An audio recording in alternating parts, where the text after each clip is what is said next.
warahmatullahi wabarakatuh. Waalaikumsalam warahmatullahi wabarakatuh. Selamat siang anak-anak Ibu. Siang, Bu. Bagaimana kabarnya hari ini? Sehat. Ya, alhamdulillah. Hari ini berjumpa lagi dengan Ibu Siska di pelajaran Bahasa Indonesia. Sudah pada makan? Sudah, Bu, di kantin. Ya, sudah jajan tadi ya di kantin. Berarti harus semangat. Semangat tidak hari ini? Semangat. Siap untuk menerima pelajaran hari ini? Siap. Baiklah. Sebelumnya kita akan berdoa terlebih dahulu. Silahkan pimpin doa aja. Siap, gerak. Berdoa mulai.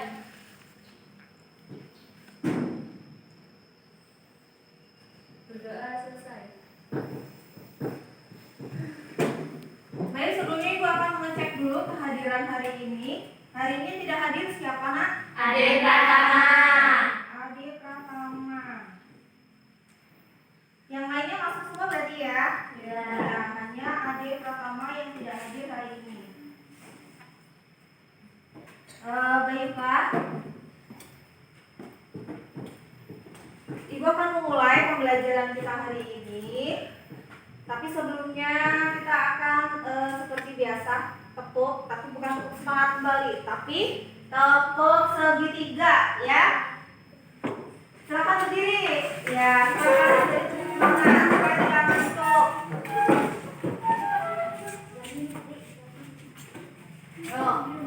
Siap? Tepuk segitiga. Lebih semangat lagi, kurang semangat. Tepuk segitiga. Ya, semangat untuk kita semua. Silakan duduk kembali. Sudah disiapkan buku dan pulpennya serta buku pelajaran lainnya? Ya. Di rumah belajar? Ya. Masih ingat berarti ya, materi minggu lalu kita membahas mengenai apa? Teks fantasi. Iya, menentukan apa Nak kalau minggu lalu? Iya, struktur teks cerita fantasi. Nah, coba siapa di kelas ini? Oh iya, juga Ibu mau nanya sama Deca. Deca, minggu lalu kan kita belajar mengenai menentukan bagian-bagian struktur teks cerita fantasi. Coba disebutkan Deca. Struktur teks cerita fantasi ada apa saja? Orientasi, Ya. komunikasi, resolusi. Iya, pinter, bukan. Minggu lalu kita sudah belajar mengenai cara menentukan teks cerita fantasi ya. Strukturnya ada 3 bagian, orientasi, kemudian komunikasi dan resolusi. Kalian masih ingat, kalian juga kemarin sudah mengerjakan itu, hebat semuanya. Nah, untuk hari ini kita masih berlanjut mengenai tes cerita fantasi. Hanya saja ini yang kita untuk permasalahan kita hari ini adalah mengenai kaidah kebahasaan ya. Kaidah kebahasaan pada teks cerita fantasi. Untuk mengenai kompetensi dasarnya masih sama 3.4, yaitu menelaah struktur dan kebahasaan teks narasi atau cerita fantasi yang dibaca dan didengar. Kemudian tujuan pembelajarannya, kalau kemarin kalian menentukan struktur teks cerita fantasi, hari ini kita belajarnya mengenai kaidah kebahasaan teks cerita fantasi. Masih ingat apa itu cerita fantasi? Masih. Cerita fantasi itu cerita yang bagaimana? Khayalan. Hanya ada di dalam dongeng. Apakah terjadi dalam kehidupan nyata? Tidak. Tidak ada. Nah, waktu kemarin kalian menyaksikan sebuah video yang berputar rumah coklat. Untuk hari ini, iya, nanti langkah-langkah pembelajarannya masih sama kayak minggu pertemuan yang kemarin. Kalian membentuk kelompoknya masih tetap yang sama ya. Iya, masih ingat kelompok Gajah Mada 1 siapa? Iya, Gajah Mada 2, Batu Menangis 1, iya, Batu Menangis 2, iya, masih ingat ini kelompoknya. Ya, nanti kalian membentuk kelompok lagi, kemudian kalian memecahkan sebuah teks di dicari kaidah kebahasaannya untuk hari ini. Siap? Siap. Ya, baik. Silahkan kalian amati video yang Ibu putar. Ibu akan memutarkan sebuah video dongeng. Pasti kalian pernah mendengarnya. Siapa yang waktu kecil suka didongengin sama orang tuanya? Ada? Kalau mau tidur didongengin? Ada. Iya. Ada ya.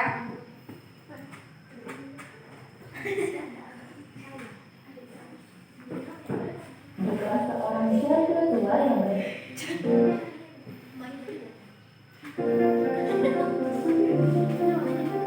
Ya, silakan. Lihat. Timun Mas. Di suatu desa hiduplah seorang janda tua yang bernama Mbok Sarmi. Dia tinggal sendirian dan merasa kesepian. Dia sangat mendambakan adanya seorang anak yang bisa menemaninya. Suatu sore, Mbok Sarmi pergi ke hutan untuk mencari kayu. Di tengah jalan, Mbok Sarmi bertemu dengan raksasa pemakan manusia. Ia gemetar ketakutan dan memohon raksasa untuk membiarkannya pergi. Baiklah, aku akan melepaskanmu kalau kau bisa memberiku seorang anak untuk disantap. Gelegar suara raksasa tersebut. Tapi aku tidak punya anak, jawab Mbok Sarmi dengan miring. Kalau begitu, ambil biji ketimun ini. Aku titip untuk kau tanam. 15 tahun lagi aku akan kembali untuk memakannya. Berani sang raksasa. Mbok Sarmi pun pulang dan menanam biji itu di halaman rumahnya. Setelah 2 minggu, ketimun itu tumbuh dan berbuah sangat lebat. Salah satu ketimun terlihat berukuran cukup besar. Mbok Sarmi kemudian memetik dan membelahnya. Ternyata ketimun itu berisi seorang bayi yang cantik jelita. Bayi itu kemudian diberi nama Timun Mas. Walaupun bahagia mendapatkan seorang anak, Mbok Sarmi teringat akan janjinya pada raksasa. Ia berpikir keras mencari cara agar Timun Mas tidak diambil oleh raksasa.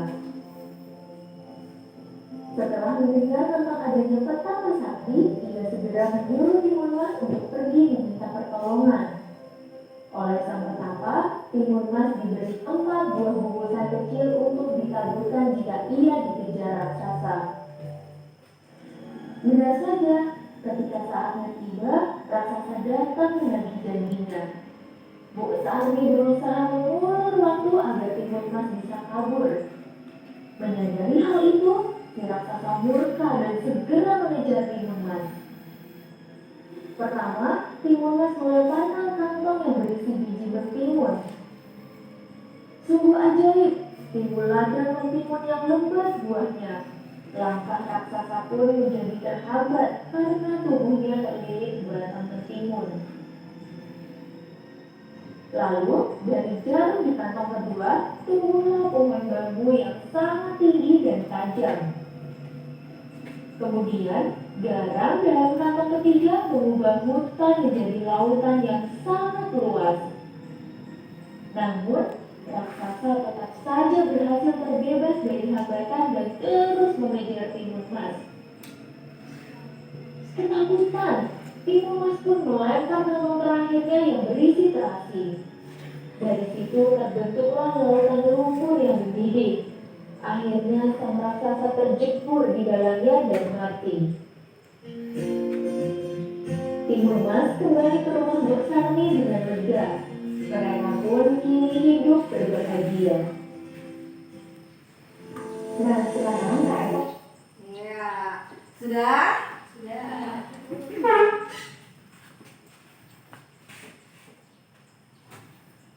Baik, sekarang perhatikan lagi ke depan. Ya. Tadi kalian sudah sudah melihat video, ya kan? Sudah melihat video yang ada di situ. Kemudian sudah mengamati apa cerita yang tadi tentang siapa? Timunas. Iya, tokohnya ada siapa? Mbok Masa. Iya, berarti ada 3 tokoh, Timunas, Mbok Samis, ibunya Timunas dan raksasa. Itu di dalam cerita Timunas itu Timunas berasal dari apa? Timun. Iya, dari timun, biji timun yang diberikan oleh raksasa, ya kan? Kemudian ditanam sama Mbok Sarmi. Kemudian ketika sudah dewasa, kalian masih ingat nggak sih konfliknya yang terjadi di situ? Apa konfliknya? Konflik dalam cerita tersebut tadi apa konfliknya? Ketika Timunas dewasa, Bakal diambil. iya, diambil sama raksasa untuk gimana, iya kan? Iya, tapi ternyata mereka punya trik. Mbok Sarmi tadi bertanya dengan orang pintar, caranya bagaimana menggunakan alat tadi 3, jarum, terasi, itu apa lagi tadi satunya? Garam, ya.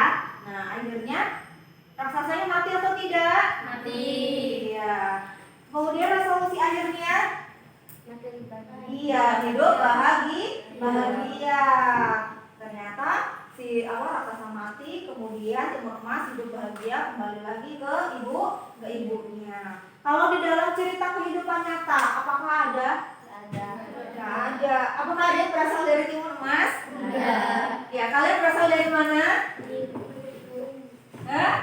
Iya, dari kandungan ibu.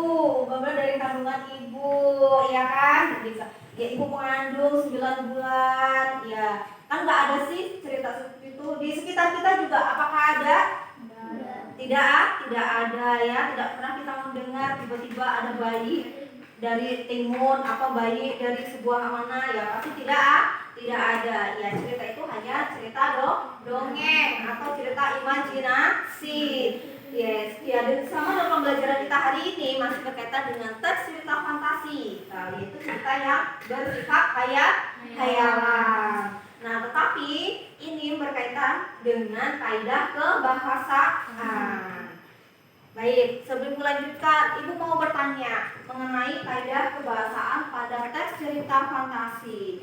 Coba Ibu mau bertanya sama Wulan. Coba Wulan bisa menyebutkan kaidah kebahasaan pada teks cerita fantasi itu ada apa saja? Penggunaan kata keterangan tempat dan waktu. Ya, terus? Penggunaan kata ganti. Ya. Penggunaan kalimat langsung dan kalimat tak langsung. Iya. Jadi ada 3 ya. Ada 3 kaidah kebahasaan. Ada 3 kaidah kebahasaan. Yang pertama, penggunaan kata keterangan tempat dan waktu. Coba Ibu nanya sama Aulia. Untuk yang penggunaan kata keterangan tempat dan waktu itu menunjukkan apa, Aulia? Menunjukkan keterangan apa, Aulia, kalau itu? Yang lain bisa menunjukkan apa, Nak? Menunjukkan keterangan tempat biasanya menggunakan kata depan di sementara. Iya.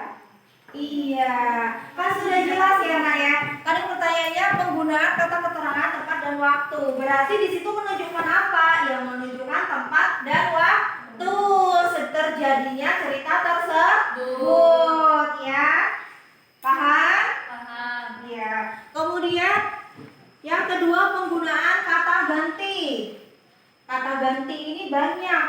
Contohnya mereka, ia, dia, ya kan? Saya, kan itu kata ganti. Aku, ini kata ganti bukan? Iya, misalkan ini ya. Misalkan Adelia pergi ke pasar. Kemudian ia membeli buku tulis di sana. Nah, kata ia itu kata ganti atau bukan? Iya, ia menunjukkan siapa? Iya, menunjukkan Adelia. Nah, seperti itu ya. Itu namanya kata ganti. Nah, pasti dalam cerita fantasi itu ada kata ganti. Kemudian lanjut ke yang ketiga adalah penggunaan kalimat langsung dan kalimat tak langsung. Nah, kalau kalimat langsung langsung, ciri khasnya nih, ciri khasnya dia menggunakan kata petik. Ingat, kata petik. Misalkan nih ibu ini lagi, Ibu Siska berkata, ya Ibu Siska berkata, titik 2, kemudian di dalam tanda petik itu, Tiara, apakah kamu tadi malam belajar? Nah, seperti itu kan? Ya, itu kalimat berarti dia kalimat langsung ya. Nah, itu cirinya dia menggunakan kata petik. Kemudian kalau Ibu menceritakan begini, di sekolah ada kejadian bahwa 2 anak tersebut berkelahi karena merebutkan sebuah pulpen. Nah, seperti itu. Nah, itu berarti di situ kalimat langsung atau kalimat tak langsung? Iya, kalimat tak langsung. Ingat ya, kalimat tak langsung, karena di situ kalimat tak langsung itu hanya sebuah narasi ya, narasi atau sebuah gambaran. Ingat.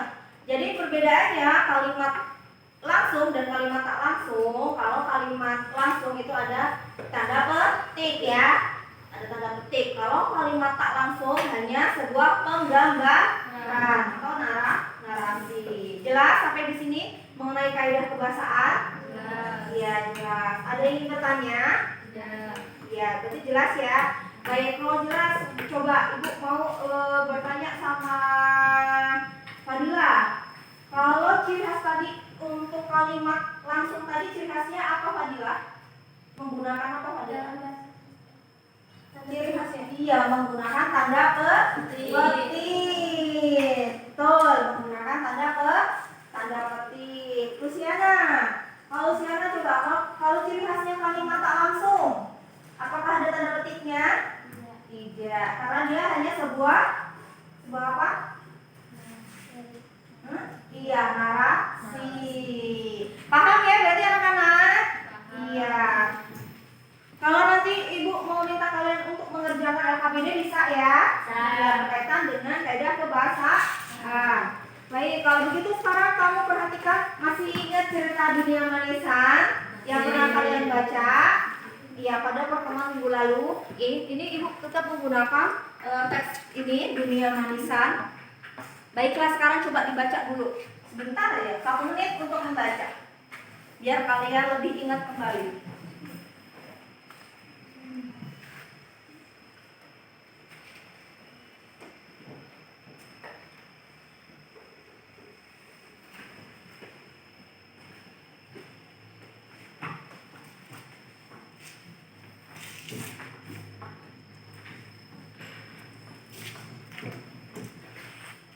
Sudah ya? Sudah. Baik, kalau sudah, tentang Dunia Manisan ini, siapa sih tokoh di Dunia Manisan ini namanya? Eli. Eli dan seorang peri ya. Ya, Eli ini dia baik hati, makanya dia tiba-tiba Tuhan itu mengirimkan seorang peri. Nah, sekarang coba perhatikan ke depan untuk yang nomor 1. Yang nomor 1 di sini. Suatu ketika peristiwa terjadi pada malam yang sunyi. Ada sebuah cahaya masuk ke kamar Eli. Nah, pada poin ke-1 ini, Amel, coba pada poin ke-1 ini, Amel, ini kira-kira kaidah kebahasaannya menunjukkan bagian apa, Amel? Poin 1 menunjukkan apa? Kalimat tak langsung. Betul, kalimat tak langsung? Iya, yang betul apa?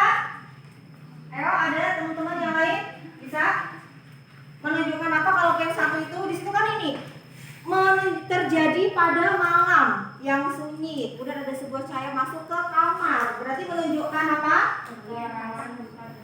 Iya, ada Cak Peter. Menunjukkan keterangan tempat dan waktu. Di situ kan jelas tuh. Terjadi pada malam, berarti menunjukkan waktu. Kemudian ada cahaya masuk ke kamar. Tempat atau bukan kamar? Tempat. Iya, tempat ya. Berarti poin 1 ini menunjukkan tempat dan waktu. Sekarang yang poin kedua. Nah, diperhatikan baik-baik kalimatnya. Dia melihat sesosok wanita cantik bagaikan peri dan ternyata itu memanglah peri yang dikirim oleh Tuhan untuk Eli. Di sini ada kata kuncinya untuk poin 2 ini adalah dia. Berarti dia di sini menunjukkan kata apa? Iya, kata ganti orang. Dia itu sebagai siapa di situ? Betul, peri. Iya, Eli. Kan dia melihat sesosok wanita cantik. Iya, berarti Eli ya kan? Kata ganti orang yaitu menunjukkan Eli. Dia di sini. Kemudian yang ketiga, siapa kamu? Tanya Eli. Aku adalah peri kiriman Tuhan. Dia yang mengirimku untukmu. Nah, untuk poin 3 dan 4 ini, kalian lihat di situ ada ciri khasnya menggunakan kata petik, ya kan? Menggunakan kata petik untuk poin 3 dan 4. Berarti di sini kaidah kebahasaannya menunjukkan bagian apa? Iya, kalimat langsung. Hebat. Kemudian sekarang yang terakhir poin kelima. Tanpa berpikir lama, Eli mendekat ke peri itu. Eli sungguh tidak percaya akan hal itu, tetapi dia juga senang. Nah, di situ kalimat untuk poin kelima ini itu berarti menunjukkan kaidah kebahasaan, menunjukkan apa? Kalimat apa?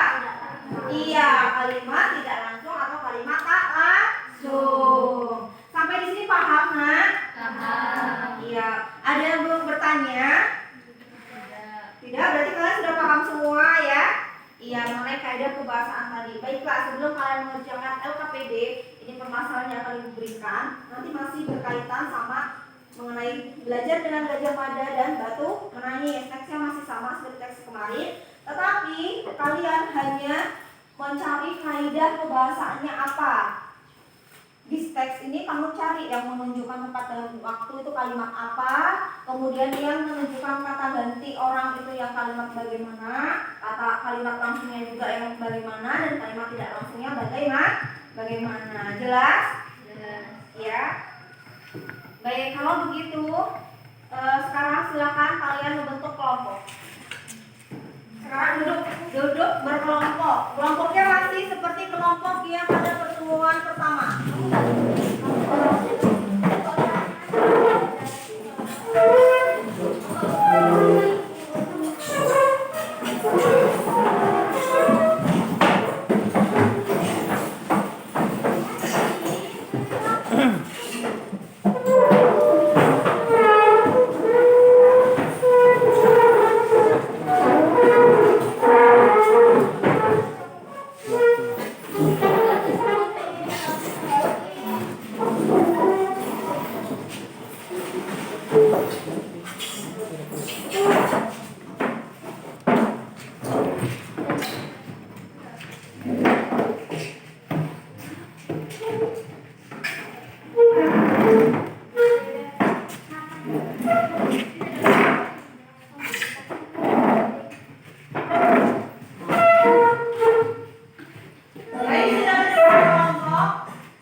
tulisan.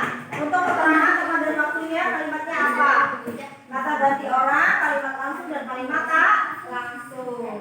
Nanti setelah itu kalian akan mendiskusikannya. Setelah itu apa namanya? Memaparkan hasil diskusinya.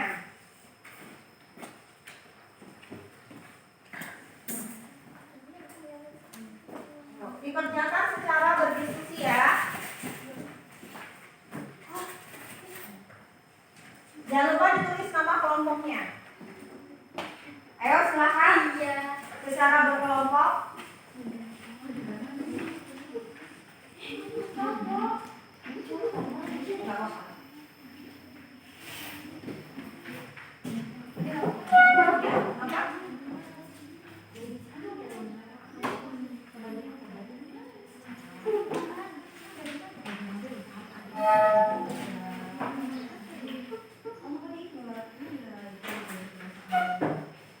Ya, Gajah Mada, kemudian batu, ya, Gajah Mada.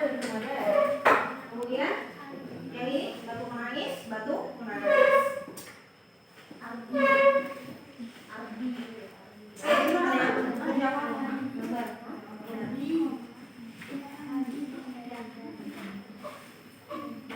Kalau ada yang kalian tidak pahami, silakan bertanya ya.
sebentar lagi.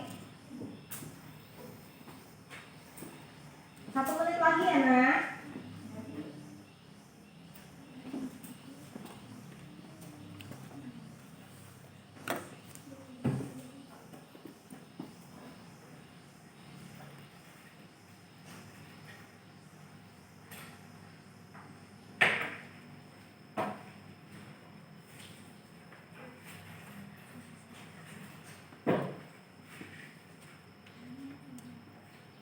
Baik, kalau sudah selesai, ya kita akan kalian akan memaparkan hasil diskusi kalian.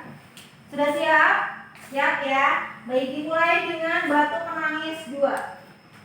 Silakan batu menangis 2. Boleh di situ saja. Yang membacakan ada ke sini ke depan. Nah, boleh hadap ke depan aja. Baik. Siap? Nanti dulu ke batu menangis 1. Siap menanggapi ya? Ayo. Assalamualaikum warahmatullahi wabarakatuh. Waalaikumsalam warahmatullahi wabarakatuh. Kami dari kelompok batu menangis 2 akan membacakan hasil diskusi ini. Keterangan nikmat Jawab. Di sebuah perkampungan di desa pada siang hari ada seorang anak perempuan yang sangat bahagia suka membeli barang-barang mewah. Padahal ibunya seorang jual lagi bakat. Mata dari orang, dia membeli baju seorang dan meminta ibunya untuk memakai semua barang belanjanya. Ia memperlakukan ibunya layaknya seorang pembantu. Kalimat hai jadi cantik, sungguh cantik paraku. Sedang bersama ibu lupa di rumah tanya pemuda tersebut. Kalimat awal tiba-tiba langit mengeluarkan dan gadis itu berubah menjadi gadis. Iya, tepuk tangan untuk batu menangis 2. Sekarang coba untuk batu menangis 1. Bagaimana? Apakah sama hasilnya dengan batu menangis 2? Sama. Ya, ada bedanya enggak? Tidak, sama. Ya, pokoknya tidak ketemu itu ya. Baik, berarti betul ya. Sekali lagi tepuk tangan untuk batu menangis 2. Ya, sekarang coba yang Gajah Mada 2. Gajah Mada 2 untuk membacakan hasilnya. Silakan, berdiri nak. Siap-siap. Gajah Mada 1 untuk menanggapi. Assalamualaikum warahmatullahi wabarakatuh. Waalaikumsalam warahmatullahi wabarakatuh. Kami dari kelompok Gajah Mada 2 akan membacakan hasil diskusi kami. Keterangan tempat termasuk di pagi yang cerah, Aldi, Handi, dan Dani berada di Candi Kaulan. Kata ganti orang. Mereka merupakan siswa pilihan dari sebuah SMP yang sedang melakukan tugas pengamatan untuk karya ilmiah remaja. Kalimat dahulu. Tolong, tiba-tiba terdengar suara Andi berteriak minta tolong. Di mana kita? Andi bertanya sambil menatap tembok sekelilingnya yang memancarkan kemeriahan kemasan. Kalimat tak langsung. Penyesuaian dari selesai Dani menyelesaikan kalimatnya, terdengar dentuman keras boom, seakan ada yang mereka. Sudah? Iya, tepuk tangan untuk Gajah Mada yang kedua. Kenapa pada tertawa? Lucu ya ceritanya ya? Iya. Iya, memang pertama ceritanya juga lucu di situ kan. Ya namanya cerita fantasi kan, cerita imajinasi. Jadi memang harus ada unsur-unsur kelucuannya juga ya. Nah di situ. Sekarang coba, ya bisa dilanjutkan. Bisa dilanjutkan. Ya. Sekarang coba yang Gajah Mada 1 menanggapi dari apa yang disampaikan oleh Gajah Mada 2. Apakah sama? Sama? Ya benar. Iya, berarti betul ya. Baik, ada yang mau ditanyakan untuk kelompok ini Gajah Mada 1? Tidak. Baik, berarti sudah kalian sudah mengerjakan semuanya dengan baik, dengan hebat. Baiklah, kalau begitu kalian sudah mengerjakan semuanya, berarti sudah tahu ya, sudah bisa ini kaidah kebahasaan itu bagaimana? Tahu ya kaidah-kaidah kebahasaannya. Baik, kalau begitu sekarang kembali ke tempatnya masing-masing.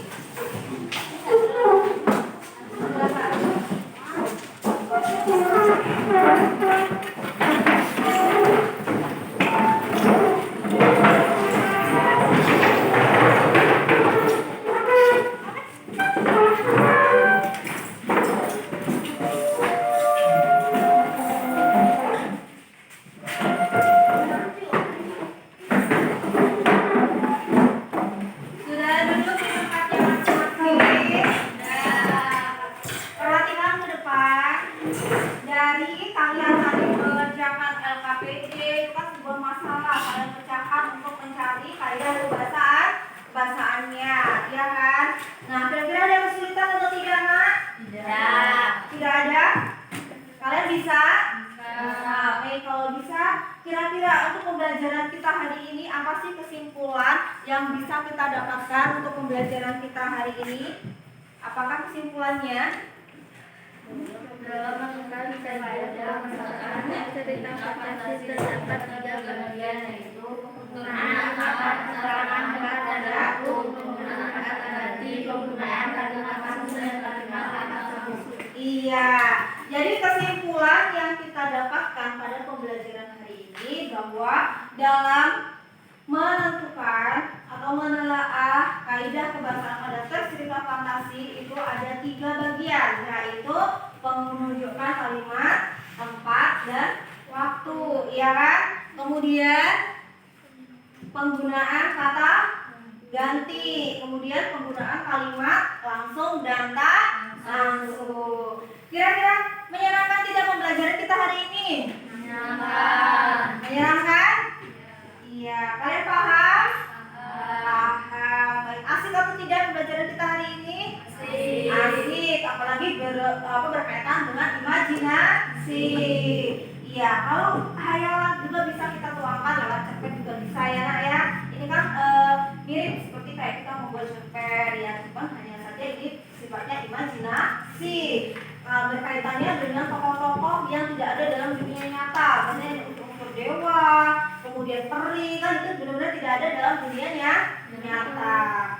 Nah, baiklah, untuk tugas itu ibu akan memberikan kalian PR saja di rumah ya. PR-nya adalah di halaman 26 ya. Nah, itu untuk jadikan PR kalian. Berhubung waktunya juga sudah habis. Ya, jadi ingat ya, dikerjakan di rumah. Dan setelah itu kalian juga jangan lupa cari referensi dari buku-buku yang lainnya juga silahkan. Untuk materi selanjutnya itu adalah mengenai teks prosedur ya. Jadi kalian cari referensi, baca-baca dulu ya untuk kelanjutan materi kita selanjutnya, yaitu mengenai teks prosedur. Jangan lupa PR-nya juga dikerjakan ya nak ya. Baik, oke, sekarang siap-siap, silakan dilakukan.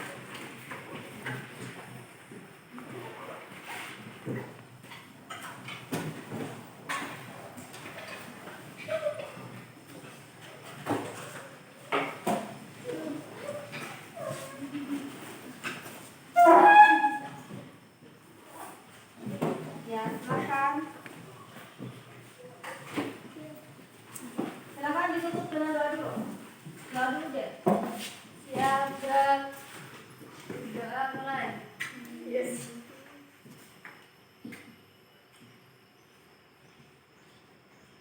Doa selesai. Baiklah, Nana, Ibu mengucapkan terima kasih karena hari ini kalian sudah menjadi anak-anak hebat yang bisa menyelesaikan KPD yang Ibu berikan. Ibu sangat mengapresiasi untuk kegiatan pembelajaran kita hari ini. Dan insya Allah kita berjumpa lagi di kemudian hari ya. Semoga apa yang Ibu berikan bermanfaat untuk kalian. Dan hati-hati di jalan ya. Jangan kebut-kebut bawa motornya yang membawa kendaraan sendiri. Ibu akhiri, assalamualaikum warahmatullahi wabarakatuh. Waalaikumsalam warahmatullahi wabarakatuh. Ya, tepuk tangan.